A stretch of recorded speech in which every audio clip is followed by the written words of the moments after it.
natural do poder de querer mais poder, foi essa busca que moveu todo o trabalho da vida dele. E para encontrar a resposta para essa pergunta gigantesca, ele não fez qualquer coisinha não foi um textinho, um panfleto. O cara dedicou quase 20 anos da vida dele viajando, estudando, para escrever uma obra que é simplesmente monumental, O Espírito das Leis, que saiu lá em 1748. Agora saca só a ideia central disso aqui que é genial. Para Montesquieu, não existe essa de copiar e colar leis de um país para o outro. Não funciona. Ele dizia que cada nação tem o seu próprio espírito. As leis de um lugar, sei lá, frio, montanhoso, vão ser completamente diferentes das leis de um lugar quente e com planícies. Hoje isso pode até parecer meio óbvio, né? Mas na época, nossa, foi uma ideia revolucionária. Para entender a política de um lugar, você tinha que, primeiro, entender a sociedade inteira. O clima, os costumes, a religião, a economia, tudo. Beleza. Com essa ideia na cabeça, Montesquieu fez o papel de um mecânico da política, sabe? Ele basicamente abriu o capô dos governos que existiam na época e o objetivo não era só descrever o que ele via, mas sim entender qual era a peça principal, o motor que fazia cada sistema funcionar. Ele chamou essa peça de princípio. E o que ele descobriu foi basicamente essa divisão aqui. Na República, o motor é a virtude. É o amor pela pátria, o senso de comunidade. Na monarquia, o que move tudo é a honra. Sabe, aquele desejo por status, por reconhecimento. E no despotismo, bom, aí o motor é um só, o medo. É o medo que as pessoas sentem de quem está no poder que mantém tudo funcionando. E aqui está o pulo do gato. Para Montesquieu, o problema não era o tipo de governo. Se era uma república ou uma monarquia, tanto faz. O perigo de verdade era quando o motor, o princípio, se corrompia. Pensa assim, quando a virtude de uma república acaba, ou quando a honra de uma monarquia vira só vaidade e arrogância, aí, meu amigo, a casa começa a cair. A estrutura toda desmorona. E essa queda livre geralmente tem um destino certo, o despotismo. Então, peraí. Se todo poder tende a abusar e todo governo pode se corromper, parece que a gente está num beco sem saída, né? Errado. Pelo menos não para Montesquieu. A solução dele não foi baseada em vamos torcer para ter gente boa no poder. Nada disso. A solução dele foi pura engenharia. Ele projetou uma máquina política que se regula sozinha. Essa frase aqui resume tudo. É, sem brincadeira, uma das mais importantes da ciência política. A ideia não é contar com a sorte de ter governantes bonzinhos.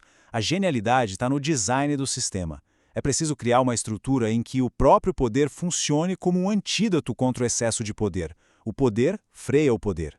Mas como essa máquina funciona na vida real? Simples, dividindo o trabalho do Estado. Ao invés de uma pessoa só, tipo um rei, mandando em tudo, a ideia é quebrar as funções. Um grupo cria as regras do jogo, as leis, esse é o legislativo.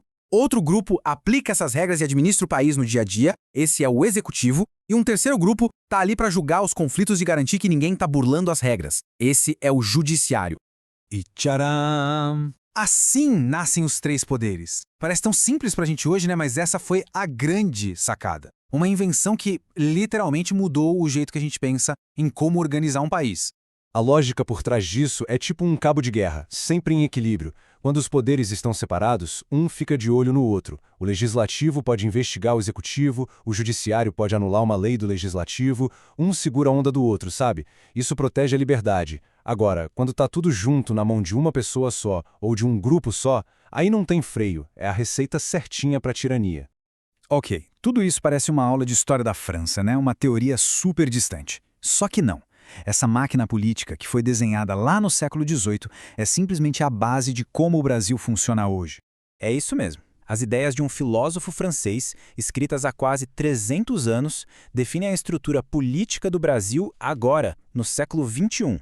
É um baita exemplo de como a filosofia não é só papo-cabeça. Ela tem um impacto real e duradouro na vida de todo mundo. Dúvida? É só dar uma olhada na nossa Constituição de 1988. Logo no comecinho, no artigo 2º, tá lá, com todas as letras. São poderes da União, independentes e harmônicos entre si, o legislativo, o executivo e o judiciário. Cara, isso é Montesquieu na veia. E mais, todo o debate sobre o papel do judiciário, especialmente do STF, tudo isso é um reflexo daquela ideia de freios e contrapesos. E quando a gente vê analistas tentando entender os desafios do Brasil, a corrupção, as crises, os nossos costumes, no fundo o que eles estão fazendo é investigar qual é o nosso espírito das leis. E para a gente fechar, fica uma provocação. A teoria é linda num papel, né?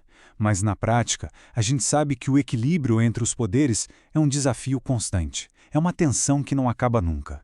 E aí vem a pergunta: será que essa briga, essa tensão permanente que a gente vê no noticiário, é um sinal de que o sistema está falhando? Ou será que é justamente o contrário? Será que essa é a maior prova de que a máquina de Montesquieu, com todos os seus freios e contrapesos, está de fato funcionando?